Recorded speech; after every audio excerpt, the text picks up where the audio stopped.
धरती पर डॉक्टर को, जज को भगवान की श्रेणी में रखा जाता है, क्योंकि एक जान बचाते हैं तो दूसरे निर्णय लेते हैं कि इसको बचाना है, इसको मारना है, क्या करना है। अभी पिछले दिनों मैं पूर्व डीजीपी उत्तर प्रदेश डॉक्टर विक्रम सिंह जी से मिला था, तो उन्होंने कहा कि पुलिस के भगवान हैं जिनके मैं भी पैर छूता हूं। सुरेंद्र सिंह लोर, जो कि डीएसपी की पोस्ट से रिटायर हो चुके हैं, मेरे बराबर में बैठे हैं। इनकी जिंदगी में किस्सों की भरमार है। आपने शायद ऐसा किस्सा कभी नहीं सुना होगा कि किसी अधिकारी का ट्रांसफर हो और पब्लिक इतनी उग्र हो जाए कि पुलिस को उन पर लाठियां भाजनी पड़े, लाठियां मारनी पड़े, ना कि भांजनी। एक बार नहीं, ऐसा कई बार हुआ है। तो आज हम सर से जो बात करेंगे, पहला जो किस्सा है हमारा, आज वो इसी पे ही होगा। और दिलचस्प बात यह भी है कि आज भी कई आईपीएस ऑफिसर आज भी सर के पैर छूते हैं, उनसे आशीर्वाद लेके जाते हैं। तो ये अपने आप में एक बहुत बड़ी बात है कि किसी कोई व्यक्ति दरोगा की पोस्ट से शुरुआत करता हो अपने करियर की और डीएसपी पर जाकर रिटायर हो जाता हो, जबकि आईपीएस सबसे बड़ी पोस्ट होती है पुलिस डिपार्टमेंट में, तो वो खुद आकर पैर छूकर आशीर्वाद लेते हैं। तो कुछ ना कुछ अपना आप में खास रहा ही होगा। और ये खास क्यों रहा है, हम पहली बात करते हैं। पहला किस्सा है ट्रांसफर, जहां पर पब्लिक पर लाठियां पड़ती थी। सर, आपका बहुत बहुत स्वागत। धन्यवाद।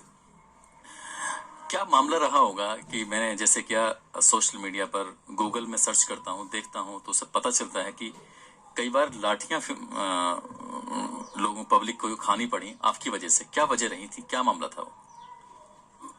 इसका सबसे बड़ा रीजन ये है कि अगर पब्लिक को ये पता लग जाए कि तुम्हारे साथ में जो भी होगा न्याय होगा, क्रिमिनल को छोड़ा नहीं जाएगा और भले आदमी को कोई दिक्कत नहीं होगी, तो कौन ये चाहेगा कि भाई उसकी सुरक्षा में जो आदमी नियुक्त है उसका सम्मान न करे। इसी वजह से मेनली ये था कि जहाँ से भी ट्रांसफर होता था तो अक्सर पब्लिक जो है एजिटेशन कर देती थी कि इनको ट्रांसफर पे नहीं जाने देंगे।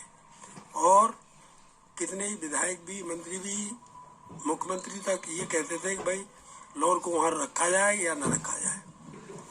इसी वजह से जो है रीजन है कि जहाँ से भी ट्रांसफर हुआ वहाँ से जो है ज़्यादातर जो है पब्लिक में गुस्सा फूटा और जो है कई जगह लाठियाँ चली, बहुत बड़े बड़े बैनर छपे कि भाई लोर को नहीं जाने देंगे। लेकिन अफसरान ये कह के अपना पीछा छुड़ा लेते थे कि भाई दूसरी जगह भी उनकी ज़रूरत है, इसलिए जो है उनको वहाँ जाना है। कोई ऐसा किस्सा हो कि आपको याद आता हो कि जब बात स्थिति वाकई भयानक हो गई हो, मतलब ज्यादा बढ़ गई हो, तो कोई ऐसा किस्सा याद है आपको आपके ट्रांसफर के बाद? मैं जिला इटावा में औरैया में पोस्ट था। उस वक्त औरैया जिला नहीं था, औरैया उसकी तहसील थी इटावा की। वहाँ से मेरा ट्रांसफर हुआ। कुछ अराजक तत्वों ने सीनियर अधिकारियों से मिलके मेरा ट्रांसफर करा दिया। कर मुझे कोई दिक्कत थी ही नहीं। पब्लिक ने एजिटेशन कर दिया और 3 दिन तक पान तक की दुकानें बंद रही। पब्लिक सड़कों पे लेट गई, कहने जाने नहीं देंगे। मतलब कि किराना स्टोर हो या वैसे मार्केट हो, चाहे ज्वेलरी शॉप हो, सब बंद कर दी थी। सब बंद कर दी। इसके बाद में जो है मजबूरी में जब एसएसपी ने डीआईजी महोदय को संदेशा दिया तो मेरा ट्रांसफर कैंसिल कर दिया गया। इसके 1 हफ्ते 10 दिन बाद मुझको डीआईजी साहब ने कानपुर में बुलाया और कहने लगे कि भाई लोर मैं आपका ट्रांसफर करना चाहता हूँ। मैंने कहा साहब कर दें, मुझे तो कोई दिक्कत नहीं है। कहले आपको तो दिक्कत नहीं है लेकिन पब्लिक को परेशानी है, पब्लिक नहीं चाहती है। तो आप गाड़ी लेके आए ना अपनी? मैंने कहा जी सर, आपने यही कहा था गाड़ी लेके आए, तो मैं गाड़ी लेके ही आया हूँ। कि तो आप यहीं से जो है फरुखाबाद चले जाए। मैंने साहब यहाँ से फरुखाबाद कैसे मैं रवानी करके आऊँगा, एसएसपी साहब को बताऊँगा, चार्ज दूंगा। कहले मेरे पास आप रवानी करके तो आए हो? मैंने कहा हाँ साहब आपके पास रवानी करके आया हूँ। कहते तो बस ठीक है, आप यहीं से चले जाए, मैं आपके एसएसपी साहब को बता दूंगा। आप सामान तो कुछ रखते नहीं है और जो थोड़ा बहुत होगा तो मैं आप कोई सिपाही ले जाएगा, आप यहीं से फरुखाबाद चले जाए। और मुझे कानपुर से ही उन्होंने फरुखाबाद भेज दिया। मैंने जाके फरुखाबाद ज्वाइन कर लिया। मुझे तो कोई दिक्कत थी नहीं, सामान में कुछ रखता ही नहीं था। वैसे तो अगर वो बता देते कि अपना बैग भी लेते आना तो मैं बैग लेके ही पहुंच जाता। मैं फरुखाबाद पहुंच गया। फरुखाबाद में फिर मोहम्मदाबाद एक थाना है, वहाँ पोस्ट कर दिया गया। वहाँ के बारे में भी फिर ऐसे ही हुआ। एक मैं पढ़ रहा था कि आपके थाने को पूरी तरह से घेर लिया है चारों तरफ से भीड़ ने, तो एक सीढ़ी लगा के आपको पीछे के रास्ते से निकाला गया था। वो क्या किस्सा है? वो किस्सा है, वहाँ लखनऊ में पोस्ट था मैं, तो वैसे मात्र 5 महीने ही रहा मैं वहाँ। तो वहाँ जो है जो हमारे क्षेत्राधिकारी थे उनको बहुत बड़ी दिक्कत हुई मुझसे। वहाँ जो है जो हमारे क्षेत्राधिकारी थे उनको बहुत बड़ी दिक्कत हुई मुझसे। अब जो भी रीजन रहा, तो इसके बाद में जो है एक दिन हमारे एसपी साहब ऑडिट रूम कर रहे थे, तो उसी में उनसे कुछ बातें हो गई, क्योंकि एक मैं इन्वेस्टिगेशन कर रहा था। वहाँ चारबाग पे एक बम विस्फोट हो गया था, उसकी तफ्तीश मुझे पेंडिंग मिली थी। तो मैंने कहा भाई सर, आपको याद है वो कौन से सन की बात रही थी? ये 91 की बात है। अच्छा, 1991 की बात है। तो वहाँ जो है उन्होंने कहा कि भाई, तो एसपी साहब, तो मैं पहले सीओ साहब ने मुझसे कहा कि वो लॉ उस तफ्तीश को आप कर रहे हैं? मैंने जी सर। तो मैं एसएसपी साहब से कहा, मेरे साहब उस तफ्तीश के संबंध में जम्मू कश्मीर जाना है। तो एसएसपी साहब कहने लगे कि नहीं, जम्मू कश्मीर यार तुम मत जाओ, कई दिन लग जाएंगे, आप अपने एसएसआई को भेज दो। मैंने एसएसआई को भेज दिया। एसएसआई जो वहाँ से केस डायरी लिखी उसको मैंने सबमिट करके सीओ के यहाँ भेज दिया, और उसका जस्ट मैंने अपनी केस डायरी में लिख दिया। सीओ मुझसे कहने लगे, लॉर्ड तुम तफ्तीश कर रहे हो उसकी? मेरी जी सर। कह रहे आपने अपनी केस डायरी अपने आप ही सबमिट कर दी? मैंने कैसे साहब? कह रहे वो तफ्तीश आप कर रहे हैं और अब वो जो एसएसआई ने पर्चा काटा वो सबमिट करके भेज दिया। मैंने और क्या करता था उसको कि वो अपनी केस डायरी में सम्मिलित कर लेते। मैंने की केस डायरी में ही तो सम्मिलित होगा, आपके यहाँ भी जाके कहीं और थोड़ा ही चला जाएगा वो। तो खैर कोई बात नहीं हुई। इसके बाद में जब एसपी साहब एक दिन ऑडिट रूम कर रहे थे, तो उन्होंने ना एसपी साहब से कह दिया यही बात। तो मैं थोड़ा अलग को हुआ, तो एसपी साहब मुझसे कहने लगे वो लॉर आप अपनी केस डायरी अपने आप ही सबमिट कर देते हो? तो मैं समझ गया कि इन्होंने कहा है। मैंने हाँ सर कर देते होंगे। कह रहे अरे भाई आप तो सीआईडी में भी रहे हो। हमने कि अब तो हम कहीं भी नहीं रहे साहब।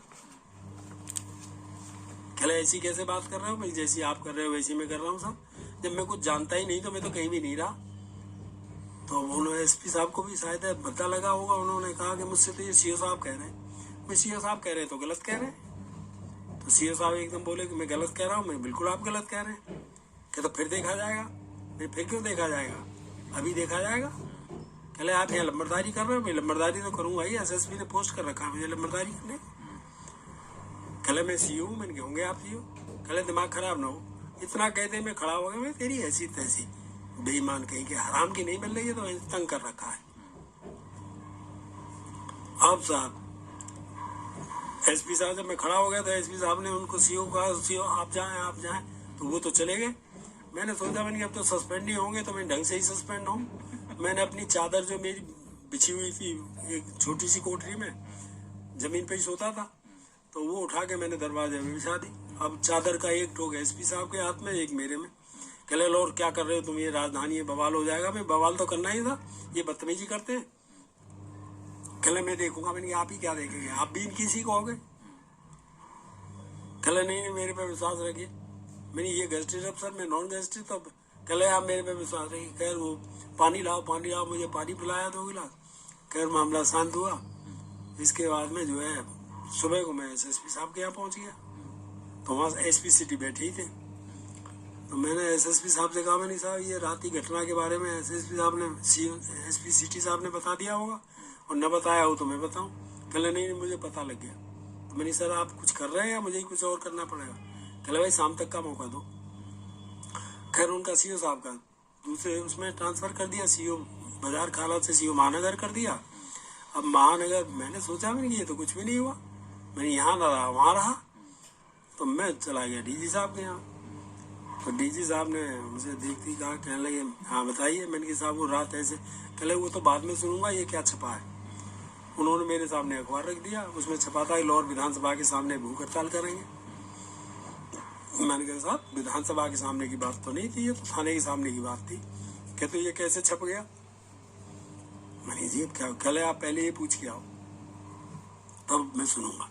खैर मैं पत्रकार सभी जानते ही थे, तो कि मैं उनके ऑफिस पहुंचा। मैं बोला भाई क्या छाप दिया, मरवाओगे। कहला था हमने तो क्वेश्चन मार्क लगा रखा है कि लाहौर विधानसभा के सामने भूख हड़ताल करेंगे क्या। तो फिर तो मैं चला गया, फिर डीजी साहब के पास गया। क्या रहा, मैंने कहा साहब ये कह रहे हैं क्वेश्चन मार्क लगाएगा। वो कह रहे हाँ ये तो मैंने भी गौर नहीं किया, क्या बात थी। मैंने कहा ऐसे ऐसी बात थी। खैर फिर डीजी साहब ने उनके रोल में लिख दिया कि इनको कभी भी इम्पोर्टेंट पोस्ट पे न रखा जाए, और उनकी पूरा जितनी भी बची हुई सर्विस थी सब ट्रेनिंग कॉलेज में भी थी। अच्छा, तो डीएसपी साहब को इतनी बड़ी सजा मिली इस बात के लिए। और लेकिन आपने वो वाला किस्सा नहीं सुनाया जहां आपका ट्रांसफर होता है और छत से वो आगे बताऊंगा, अभी इसमें आगे है ना। तो इसके बाद में सीओ के 2 ट्रांसफर हो गए, तो पेपर वालों ने फिर रोज छापना शुरू कर दिया कि सीओ के 2 ट्रांसफर और इंस्पेक्टर का एक भी नहीं। तो मुझे डीजी साहब ने बुलाया, कहने लो और बताओ तुम्हें कहाँ कर दें। मैंने कहा साहब मेरा सीआईडी करा दो। कह रहे सीआईडी तो नहीं करूंगा, जब तक मैं हूँ तब तक तो आप सिविल पुलिस में ही रहेंगे, और आगे फिर ऐसे ही काम करते रहना, अपने आप सीआईडी हो जाएगा। तो मैंने कहा साहब जहाँ चाहे वहाँ करना है। उन्होंने मेरा कानपुर कर दिया। अब जब कानपुर ट्रांसफर हो गया तो मैं दूसरे दिन मिलने के लिए गया। मैंने कहा वो कहने लगे लो अब तो जो है महानगर में जा रहे हो। अजी मैंने महानगर में कहा मेरा तो कानपुर जोड़ हुआ है। कहले अच्छा बैठो। उन्होंने जो है आईजी साहब को टेलीफोन किया एस्टेब्लिशमेंट को, कहने भाई वो लाहौर का ट्रांसफर हुआ है, वहाँ जो है आईजी को कहिए कानपुर जोड़ को कि उनको सिटी अलॉट कर दें, कानपुर शहर अलॉट कर दें। और फिर एसएसपी से डीआईजी से कहिए, डीआईजी से कहिएगा कि उनको कानपुर सिटी कर दें। और इसके बाद एसएसपी और डीआईजी को बता दीजिएगा जो सबसे पैसे वाला थाना हो लाहौर को वहाँ पोस्ट कर दें। तो कहने लगे अब तो हो गया। मैंने कहा हाँ साहब ऐसे तो हो गया। क्या नहीं तुम्हें हुआ पाएगा। खैर साहब वो चला। इसके बाद पब्लिक को पता लग गया ट्रांसफर हो गया। पब्लिक ने जो थाने को घेर लिया, वहाँ पीएसी भी आ गई, पुलिस तो थी।